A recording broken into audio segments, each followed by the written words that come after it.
Jama'a Assalamu alaikum. Barkanmu da warhaka, kuma barkanmu da sake saduwa a cikin shirin rayuwarmu a yau. Shirin da yake kawo muku zafafan karatun littattafanmu na Hausa, da inda zai faɗakantar da ku, nishaɗantar da ku, gami da wa'azantar da ku masu sauraro. Sunana Umma Aimana. A wannan lokaci da muke ciki, muna ɗauke da ƙayataccen littafin na mai suna Zaran Baba, wallafar shahararriyar marubuciyar nan Zainab Y. Hussein, wadda yake zuwa muku a wannan channel taku mai suna Arewa Blue. Sunana Umma Aimana, wadda ni ce zan ci akalar shirin a halin yanzu. Masu sauraro idan ba ku manta ba, a shirin da ya gabata mun tsaya ne a inda muka ci gari na wayewa da Wazirul Azam Ahmad Basha suka farka. Direct ya biyo flight, bai tsaya a wata ƙasa ba, shi yasa ya zo a kan time. Yana da aikin yi, shi yasa yana zuwa bai yi jinkirin zama ba, suka tarkata suka tafi. Komai cikin sauƙi ya zo, a take aka saka biki wata mai kamawa. Hafsa sai kuka, abinda take so ta yi guda cikin garin ga. Yanzu gashi wata ƙasa daban ma za ta je. Inanta da matan gidan mai gari sai murna tun daga lokacin da aka fara mata gyaran jiki. Ciki da waje.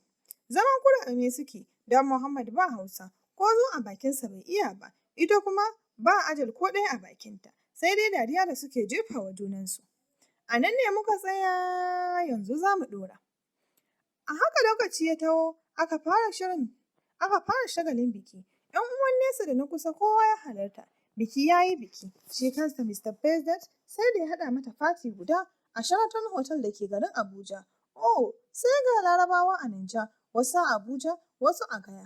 Wai TV ta zo har gida kenan. Abin kallo suka koma, su kuwa da yake abin da ke gabansu shi suke so, ba su damu da kallon da ake musu ba.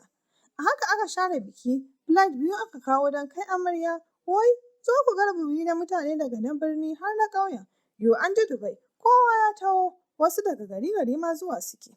Su inna ana kan gaba ta gidan malam, ita ce wadda ke rike da amarya. Kai ta aka yi wajen iyayenta maza, nasiha suka yi mata da nuna mata matsayin aure da darajarsa da kimarsa wajen matar da ta kasance cikin inuwar aure. A haka aka tafi Kano ta Dabo don zuwa airport.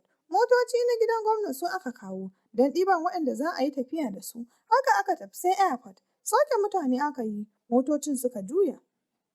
Kowacce na gani tana raba ido za a Dubai a kyauta ba da kuɗi ba. Haka aka fara bin layi wajen shiga.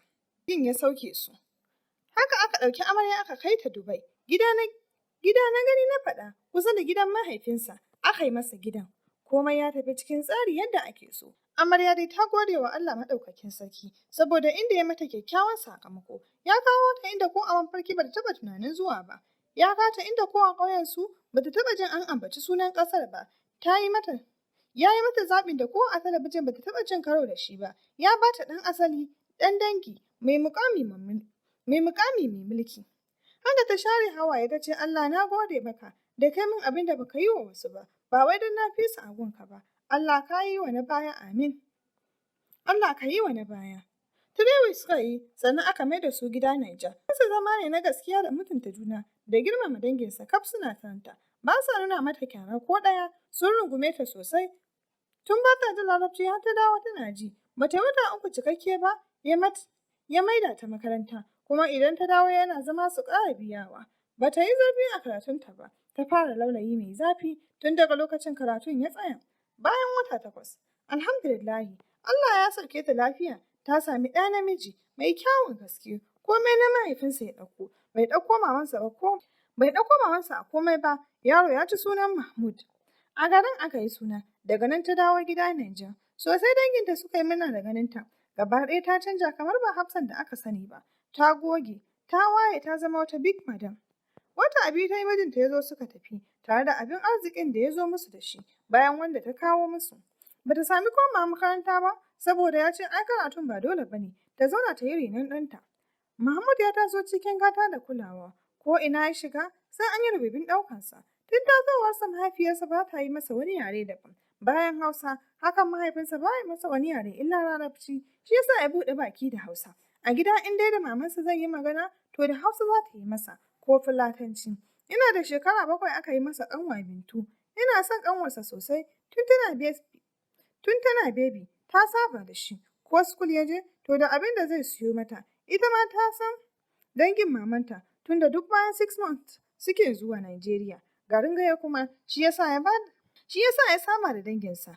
Baran inna har gidan malam yana zuwa, yana son ƙauyen, ko don ba su da ƙazanta ga hankali kamar cikin birni, baya ƙyamar komai nasu. Bintu tana da shekara 10, shi kuma yana da 14 to 18. Allah ya mata rasuwa sanadiyar wani wahalallen typhoid da ta yi. Ya ji mutuwar ƙanwarsa sosai don ya fi 6 months bai dawo normal ba. Sai da aka ringa rubutu da addu'a sannan ya sauko. Tun daga lokacin gaba ɗaya daina wani sakewa ko a gida. Mahmud yana da hankali, rayuwarsa abin sha'awa kuma abin kwatance. Bai ɗauki kansa komai ba. Sarki yana ƙaunarsa sosai, yana jin sa a jiki. Yawanci idan ba school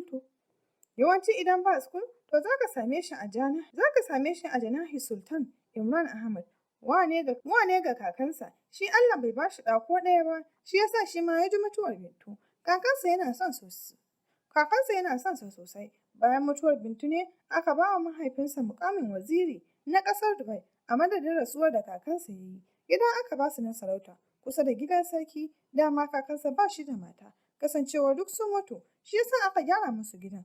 Ga bayan rutututu, fat nasa daban, shi ma da masu yi masa hidima. Amma Mahmud idan ka gan shi yana yaƙe da mutane, ba za ka ce ɗan waziri ba ne ba, saboda bai ɗauki rayuwa komai ba.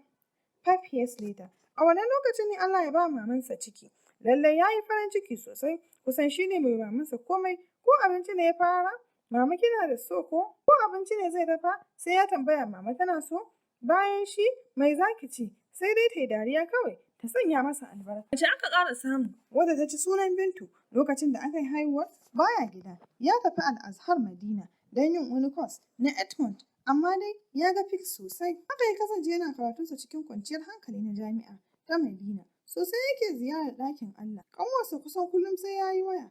An saka mata Brit nata kawai zai ji, amma wannan yake yana son yara. Baran da ya ga suna kama, duk da waccan Bintun da mama take kama, ita wannan da Abi take kama. Rayuwa ta yi musu daɗi, wata ran ɗaci wata ran maɗaci, amma dai farin cikin ya fi yawa tunda sun san daraja da ƙimar kansu. Karatunsa ya fara yi a sa'a kuma ya ƙare a sa'a. Sai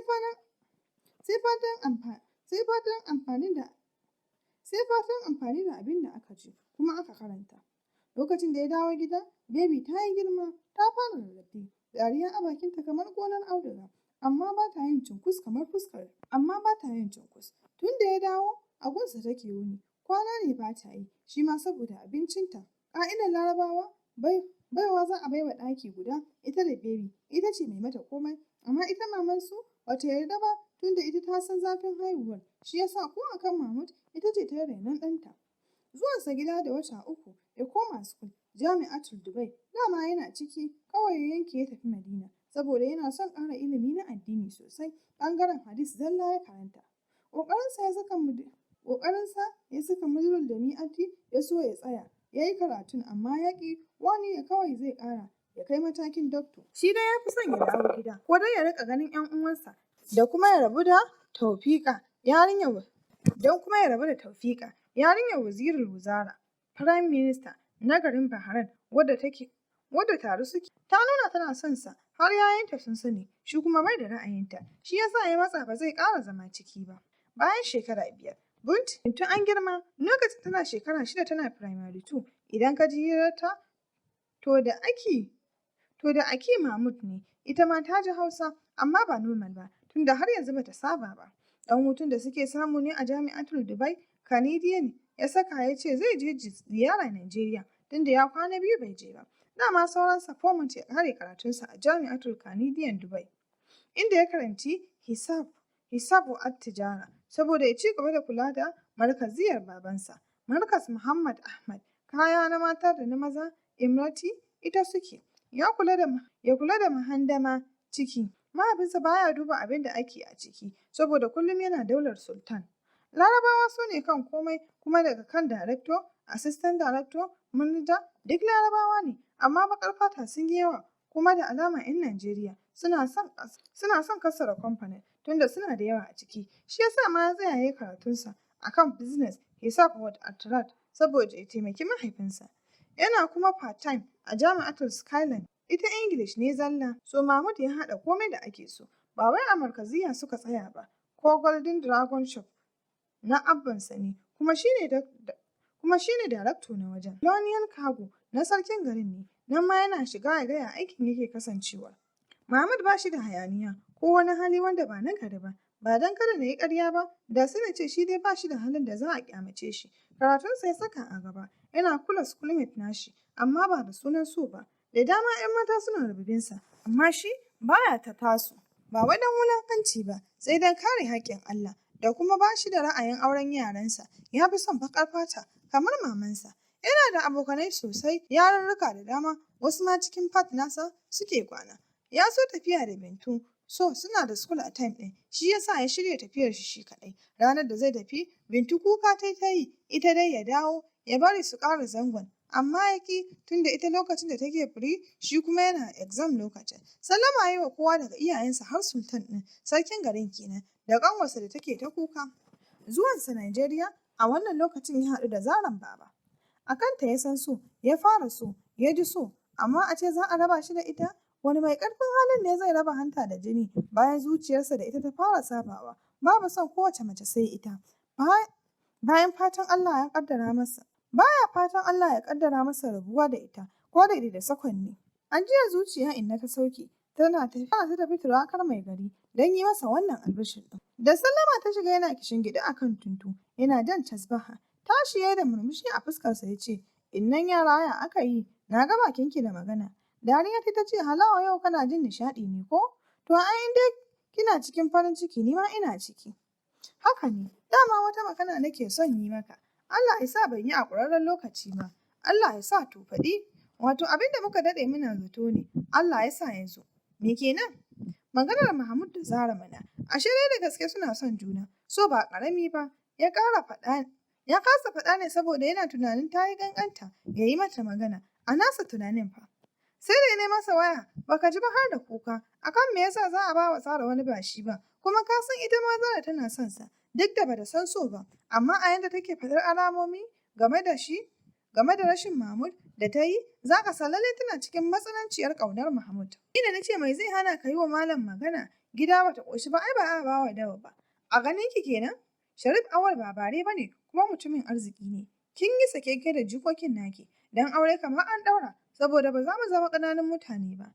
Ya san yana son ta ya kasa faɗa, ni da a ce wani ne zan iya shiga na fita ya samu Zara. Amma wannan ba zan iya ba. Na so ya sami Zara, don har magana mun yi, amma ba mu sami wata amsa ba. Saboda haka sai a yi haƙuri Allah ya yi musu zaɓi na alkhairi.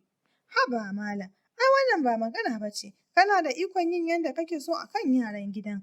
Barantana Zara da ta zama kamar 'yarka ko jika. Idan ba za ka yi magana ba, to gaskiya ni zan yi. Ni zan je gidan. Ba zai yiwu a ce yara suna son juna ba, amma a hana masu juna. Kuma ni na san yadda suke ba wa juna kulawa, amma za ka ce ba za ka iya ba, jikan naka car guda amma ka ce haka, ni dai za ni da kaina, in dai malam yana da kirki zan gani, ban yadda ki ɗora daga nan ko can ba, matuƙar da sunan wannan maganar. Alhaji, kin ga, na gama magana, idan rabansa ce Allah zai bashi, amma in yi magana akan a bashi ba da ni ba.